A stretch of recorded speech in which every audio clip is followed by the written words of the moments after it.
தேவனுக்கே மகிமை உண்டாவதாக. இரட்சகர் இயேசு சபையின் சார்பாக உங்களை சந்திப்பதில் மிக்க மகிழ்ச்சி அடைகிறோம். பல வருடங்களாக ஆலயம் கட்டுவதற்கு சொந்த இடமில்லாமல் பாரத்தோடு இருந்த எங்கள் விண்ணப்பத்தை கர்த்தர் கண்ணோக்கி பார்த்தார்.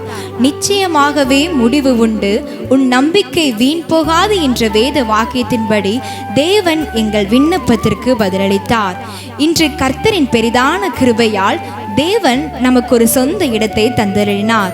அந்த இடத்திற்கு கட்டுமான பணிகளுக்கு தேவையான பங்களிப்பை தந்தருளி கர்த்தருடைய நாமத்தை மகிமைப்படுத்துவோம் வாருங்கள்.